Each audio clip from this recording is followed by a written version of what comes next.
Assalamualaikum warahmatullahi wabarakatuh. Bertemu lagi dengan saya, Gendo Eko Julianto Suyoso. Kali ini kita di mata kuliah PSRM, Pengelolaan Sistem Rekam Medis. Pada pertemuan kali ini kita akan membahas mengenai pengendalian dokumen rekam medik.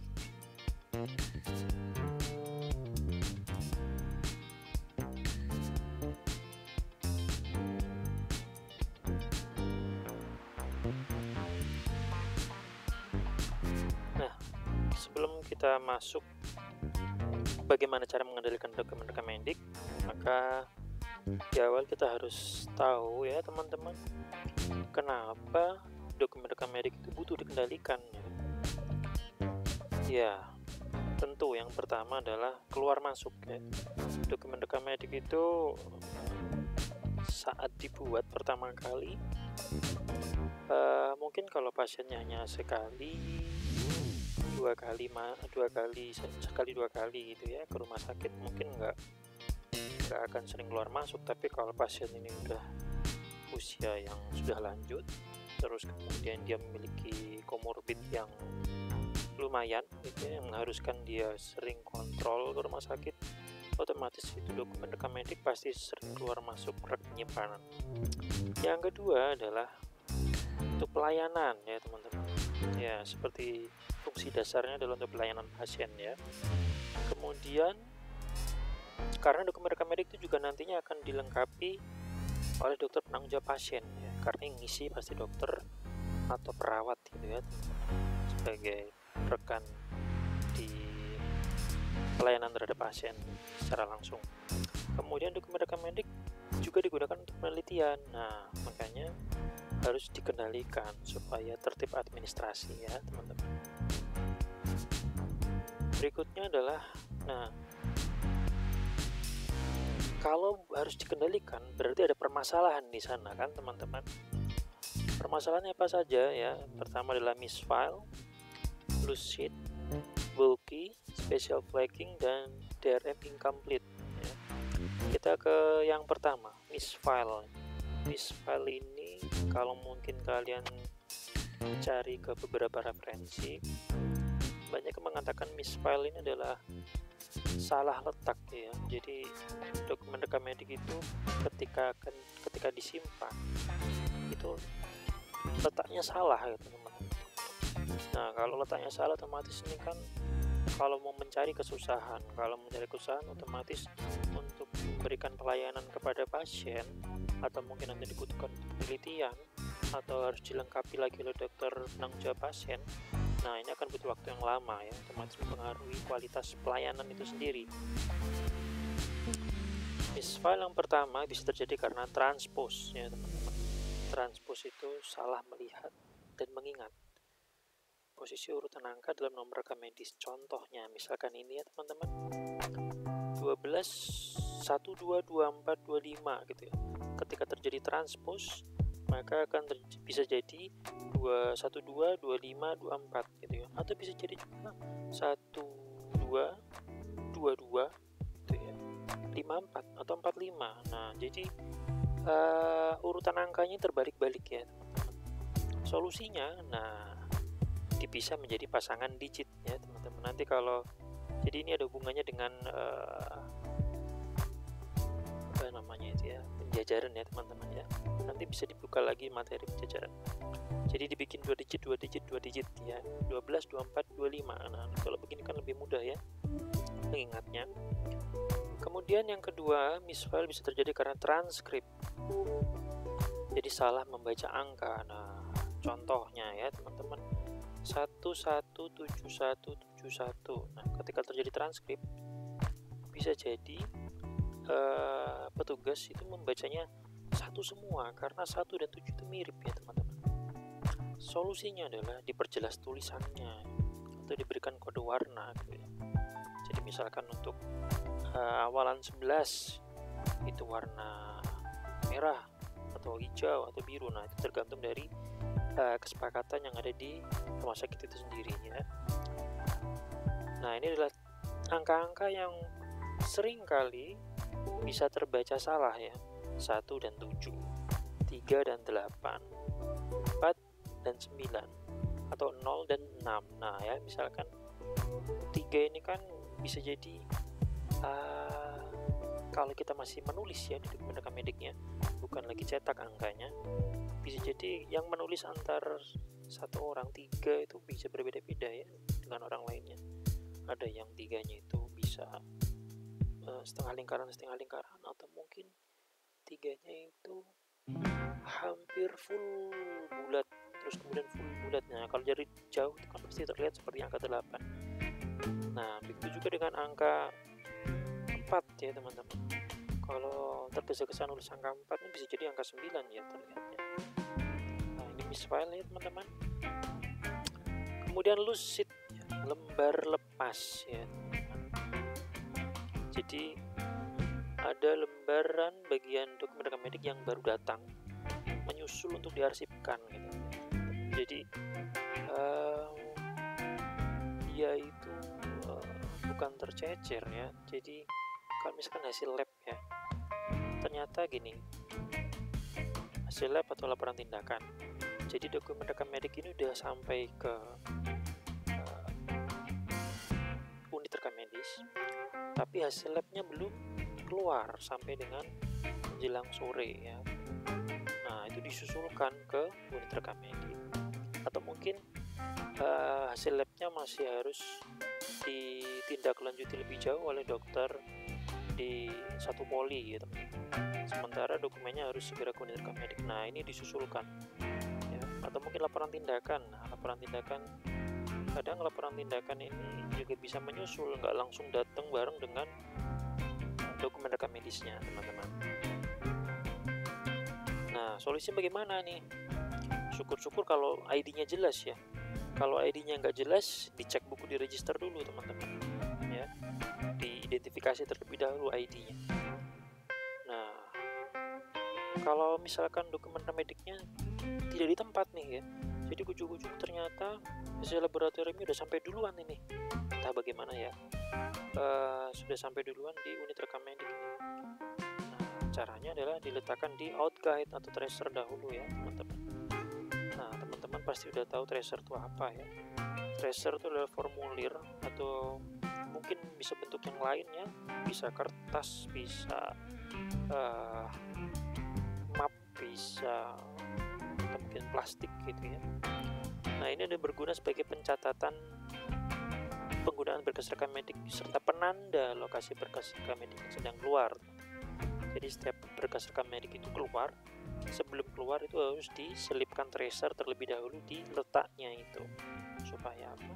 Supaya jelas menandakan bahwa oh ini berkas rekam mediknya lagi keluar nih.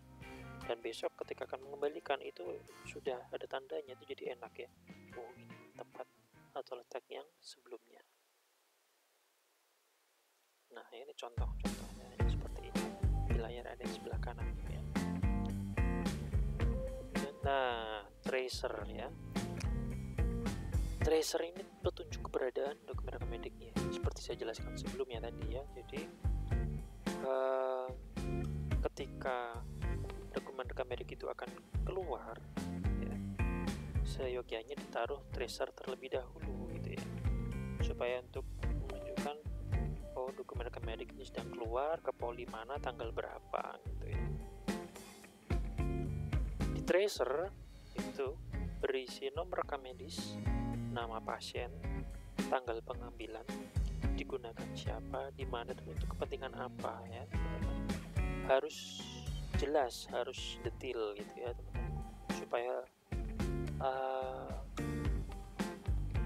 posisi keberadaannya dan siapa yang membawa ini jelas gitu ya. Jadi nggak abu-abu ini siapa yang bawa, di mana posisinya, tanggal berapa keluarnya gitu ya teman-teman. Nah sebelum dokumen rekam medik diambil, tracer harus diselipkan terlebih dahulu. Nah jangan terbalik ya teman-teman. Jadi ketika dokumen rekam medik yang diambil, tracer diisi dulu nih. Nah tracer diisi dulu, siapa yang ngambil, tanggal pengambilannya siapa, tanggal pengambilannya kapan, dan siapa untuk dipentingkan apa gitu ya. Nah baru diselipin, ketika sudah diselipin baru diambil dokumen rekam mediknya, jangan kebalik. bulky ya, bulky mana yang bacanya bulky. Jadi dokumen rekam medik yang sangat tebal. Nah, ini karena seluruh riwayat kesehatan pasien itu terkumpul jadi satu folder gitu ya. Contohnya pasien rawat inap yang lama atau pasien rawat jalan yang rutin kontrol gitu, mungkin tiap minggu dia harus kontrol ke poli gitu ya. Nah, masih ingat teman-teman penomoran apa yang berisiko terjadi seperti ini? Jadi dokumen rekam medik menjadi sangat tebal. Nanti bisa dibuka lagi ya materi penomoran rekam medik. Pengendaliannya, nah ini dipecah menjadi 2 bendel atau mungkin beberapa bendel kalau sudah terlalu tebal gitu ya. Nah, ini nomor rekam medisnya harus sama ya teman-teman. Jadi jangan sampai berbeda. Nah, nanti di tiap-tiap bendelannya itu diberi keterangan. Misalkan bagian pertama dari 2 atau bendel pertama dari 2. Nah, kalau misalkan ada 4 bendel ya berarti ada bagian 1 dari 4, bagian 2 dari 4, bagian 3 dari 4, dan seterusnya. Cukup jelas ya teman-teman. Kemudian special flagging ya. Jadi kalau di awal saya bilang ini permasalahan, sebenarnya bukan permasalahan ya. Jadi sebenarnya ada satu solusi gitu ya. Kenapa? Karena ada satu kondisi di mana ada pasien yang alergi gitu ya. Pasien yang menjalani hemodialisis, pasien dengan kasus yang sensitif misalkan HIV/AIDS gitu ya. Karena ini kan harus benar-benar dirahasiakan gitu. Kemudian misalkan ada pasien VIP gitu ya, pejabat gitu ya, pejabat publik negara gitu ya, atau mungkin penjahat kriminalnya. Ingat ya, itu pejabat dan penjahat beda-beda tipis ya, beda 2 huruf ya. Kemudian tanda khusus ya, jadi special flag ini tanda khusus, bisa stiker atau kertas khusus yang ditempelkan gitu ya. Warna dan bentuk, nah ini tergantung dari yang sudah ditetapkan oleh manajemen rumah sakit ya. Jadi tidak selalu tiap rumah sakit A dan B itu sama gitu, bisa berbeda ya. Seperti di materi identifikasi pasien ya, ketika saya bahas gelang itu bisa berbeda ya, mungkin antara rumah sakit dengan rumah sakit yang lainnya. Incomplete berikutnya ya. Incomplete artinya adalah berarti tidak lengkap ya teman-teman. Maka pengendaliannya adalah mencegah supaya tidak lengkap, dicek dulu tuh ketika sudah kembali ke unit rekam medis ya. Nah, yang lengkap dipisahkan dari yang tidak lengkap ya, jangan dijadikan satu gitu. Karena kenapa yang tidak lengkap ini harus dipisahkan? Yang tidak lengkap ini dicatat ya pada kartu kendali atau kertas ya, yang dilekatkan di sampul depan dari dokumen rekam medik gitu ya. Nah, setelah dicatat ketidaklengkapannya apa, dokumen rekam medik ini dikembalikan ke dokter penanggung jawab gitu ya. Untuk apa? Untuk dilengkapi lagi gitu. Atau kalau mungkin dokternya berkenan, dipanggil aja ke unit rekam medik ya, biar dokumen rekam medik ini tidak keluar lagi gitu ya. Itu kalau berkenan ya teman-teman. Berikutnya adalah, nah ingat kalau dokumen rekam medik ini dikembalikan ke dokter, batasnya adalah 2 kali 24 jam. Ingat-ingat 2 kali 24 jam, tidak lebih dari itu ya teman-teman. Oke, ini dari incomplete. Nah, saya sekarang juga akan membahas sedikit ya mengenai pengendalian formulir rekam medis. Nah, kalau dokumen rekam medik itu kan sudah ada isinya ya, sudah ada data pasien. Nah, kali ini masih kosongan gitu ya. Tujuannya apa sih? Nah, untuk memenuhi aspek legal dokumen gitu ya. Jadi setiap dokumen itu kan pasti memiliki aspek legal. Nah, ini untuk memenuhi itu ya, mengingat pentingnya data kesehatan yang ada di dokumen rekam medik. Nah, menurut Huffman ya, ini bukan 19940 ya, jadi harusnya 1994, ini tutup kurung nih. Pedoman pengendalian formulir rekam medis. Nah, ini saya keliru, tipu lagi ya, formular. entah kenapa setiap saya copy dari referensi yang saya punya ke sini menjadi formular. Pertama adalah ini untuk menjamin desain dan konstruksi formulir efisien, ya. Kedua, mempertahankan spesifikasi yang benar untuk pembuatan dan penggunaan formulir secara ekonomis, gitu. Nah, kemudian yang ketiga adalah mendidik dan membantu petugas dalam mendesain formulir, gitu ya, sesuai program pengontrolan formulir. Kemudian untuk menghentikan rencana pembuatan formulir yang tidak berguna, menggabungkan formulir yang sama, menghilangkan formulir yang tidak diperlukan, dan menciptakan formulir tambahan jika penambahan dapat melayani informasi lebih baik daripada formulir gabungan. Terus yang terakhir adalah menahan dan mempertahankan efektivitas. Ya, ini kurang nih. Menahan dan mempertahankan efektivitas terhadap setiap keinginan petugas untuk merubah formulir yang seenaknya, gitu ya. Jadi setiap poli, gitu ya, misalkan di situ ada formulir yang terkait dengan data kesehatan pasien, nggak seenaknya mereka merubah formulir, ya teman-teman. Jadi harus ada permintaan perubahan, persetujuan perubahan. Nah, itu harus terdata semua, teman-teman. Ingat, tertib administrasi itu adalah kunci, ya teman-teman. Nah, ruang lingkup pengendalian formulir kami dicetak, nanti ada yang elektronik, ya teman-teman. Pertama adalah inventarisasi formulir, ya di sini. Inventarisasi itu apa sih, teman-teman? Jadi inventarisasi itu semua pengumpulan data-data formulir, ya, dan kemudian nanti diberi nama, diberi nomor, gitu ya teman-teman. Nah, ini dilakukan dengan penyusunan daftar riwayat formulir dan inventarisasi judul, teman-teman. Daftar riwayat formulir ini apa sih? Jadi daftar riwayat formulir ini suatu daftar yang berisi riwayat formulir. Misalnya ada formulir inform consent, gitu ya. Formulir inform consent dari yang versi pertama hingga terakhir itu dikumpulkan semua datanya, ya. Jadi yang versi terbaru dan hingga versi terlama. Jadi bukan hanya terbaru dan terlama, tapi semua riwayat perubahan-perubahannya, ya. Termasuk juga di situ adalah misalkan ada surat perintah penggunaan formulir, ya. Jadi ketika akan digunakan pastikan akan disahkan dulu. Kemudian kalau misalkan ada persetujuan pembuatan formulir, persetujuan perubahan formulir, atau kemudian misalkan ada bukti perbanyakan, gitu ya. Jadi semua data yang terkait dengan formulir itu dikumpulkan jadi satu di daftar riwayat formulir. Berikutnya disusun inventarisasi judul, teman-teman. Nah, judul-judul formulir yang saling berkaitan itu dikumpulkan. Jadi kenapa sih kok dikumpulkan judul-judul yang berkaitan? Ini seperti yang tercantum di pedoman tadi, ya teman-teman, untuk menghindari formulir-formulir baru, gitu ya. Padahal formulir yang ada sudah ada, gitu ya. Maksud saya gini, yang ada bisa direvisi, kenapa bikin yang baru, gitu ya. Jadi nanti nambah-nambahin formulir, gitu ya. Jadi nggak guna akhirnya.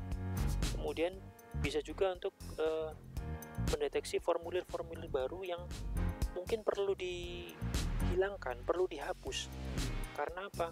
Misalkan formulir A sudah ada, kemudian ada bikin formulir B, gitu ya. Ternyata nggak jauh beda, dan sebenarnya di A sudah relevan dengan kebutuhan sekarang, maka formulir B itu dihapuskan, gitu ya. Nah, kemudian setelah diinventarisasi, setelah dikumpulkan data-datanya, diidentifikasi, teman-teman. Jadi disusunlah buku register kontrol formulir. Buku ini berisi semua hal, mencakup nomor formulir, judul formulir, ukuran formulir, tanggal penerbitannya kapan, kalau ada revisi kapan revisinya, gitu ya. Jadi seperti buku register buku ekspedisi, gitu ya. Di situ ada siapa yang minjem, tanggal berapa keluarnya, tanggal berapa kembalinya. Nah, tapi kalau buku register kontrol formulir ini mencantumkan tadi, ya teman-teman, nama formulirnya apa, nomornya berapa, ukurannya berapa, ya, dan lain-lain sudah saya sebutkan tadi. Kemudian review dan revisi formulir. Review jelas, review ini telaah balik ya, telaah ulang. Revisi ini perbaikan gitu ya. Nah, jadi semua formulir yang sudah ada dari pendaftaran, bagian pendaftaran hingga poli, pokok semua formulir yang berkaitan dengan data kesehatan pasien itu dikumpulkan data-data penggunanya. Ini di poli A, ini di poli B. Nah, nggak hanya itu saja, tapi dikumpulkan juga bagaimana tanggapan dari penggunanya. Misalkan begini, di poli A dia bilang, untuk formulir ini kayaknya kurang deh, harus ditambahin ini gitu.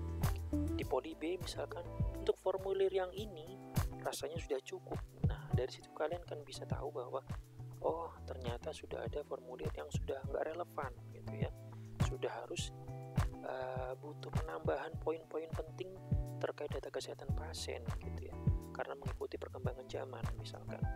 Nah, dari data-data tersebut berarti bisa disimpulkan nanti, si formulir A butuh revisi, si formulir B masih cukup relevan ya, gitu ya teman-teman, review dan revisi formulir. Nah, yang terakhir adalah pembelian dan pengadaan formulir. Ini kan terkait dana ya teman-teman. Jadi semua dari inventarisasi sampai pembelian pengadaan ini pengelolaan dana ya. Jadi butuh komitmen ya, prinsip yang sama. Jadi jangan sampai nanti pimpinan komitmennya dan prinsipnya tuh A, lah yang bawahan itu B. Enggak, jadi komitmen itu dari pimpinan hingga unit paling bawah itu harus sama gitu ya teman-teman. Nah, harap diingat teman-teman, formulir boleh dipesan atau dipesan ulang atau diubah ya, direvisi, itu harus persetujuan pimpinan gitu ya, enggak semau-maunya petugas poli gitu ya untuk merubah gitu ya atau mencetak lagi. Kemudian sumber pemesanan dan pencetakan itu harus sesuai dengan yang sudah ditetapkan oleh atau sudah ditunjuk gitu ya. Kenapa? Karena begini, misalkan tahun lalu itu nyetaknya di tempat A gitu ya, kemudian di tahun berikutnya itu di tempat B gitu ya. Nah, ternyata tempat B ini spek ininya, spek kertasnya, kemudian ukurannya itu berbeda gitu ya, ternyata kurang profesional gitu. Jadi mereka harus masih dikasih tahu ini A, B, C, D, E, F gitu. Beda dengan yang di tempat A gitu, karena sudah terbiasa membuat formulir Rekamedi.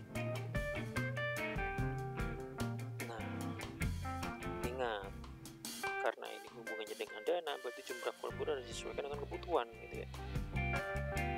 Jadi nggak ujuk-ujuk pesannya sesuai ini deh penggunaan tahun lalu. Nah, harus dihitung dulu kan teman-teman, trennya bagaimana penggunaan formulirnya. Nah, tadi itu kalau misalkan di langkah yang ini kemungkinan ada revisi nih, revisinya sekitar bulan ini atau tahun ini, maka kalau dalam waktu yang sangat dekat misalkan akan ada revisi, ya lakukan efisiensi formulir gitu ya teman-teman. Kalau misalkan harus pesannya dalam jumlah yang sangat-sangat sedemikian rupa, nantinya ketika sudah ada revisi atau perubahan ini nggak sia-sia gitu ya, jadi nggak terpakai akhirnya teman-teman. Nah, kalau pengendalian formulir Rekamedi elektronik ya, ini hampir sama dengan cetak ya, tapi didahului inventarisasi elemen data. Nah, elemen data ini apa saja? Pemetaan jenis pasien, strategi antrian kerja, pemetaan perangkat lunak, kemudian logika pemrograman yang berbasis dalam problem solving ya teman-teman. Kemudian pembelian formulir elektronik ya. Ini termasuk pengadaan, penunjukan rekanan ya teman-teman. Nah, semoga apa yang saya sampaikan barusan ini cukup jelas ya teman-teman. Semoga bisa sedikit membuka dan menambah pengetahuan bagi teman-teman. Nah, terkait dengan ujian, silakan dipelajari bahan ini ya teman-teman. Saya rasa sudah cukup jelas apa yang saya sampaikan tadi dan apa yang ada di materi yang sudah saya sampaikan. Maksud saya handoutnya yang sudah saya berikan ya teman-teman. Semoga sukses di ujian teman-teman, semoga bermanfaat. Tetap patuhi prokes ya teman-teman, tetap jaga kesehatan. Mari berdoa bersama-sama semoga badai COVID ini segera berlalu ya. Terima kasih atas perhatiannya. Wabillahi taufiq wal hidayah. Assalamualaikum warahmatullahi wabarakatuh. Terima kasih.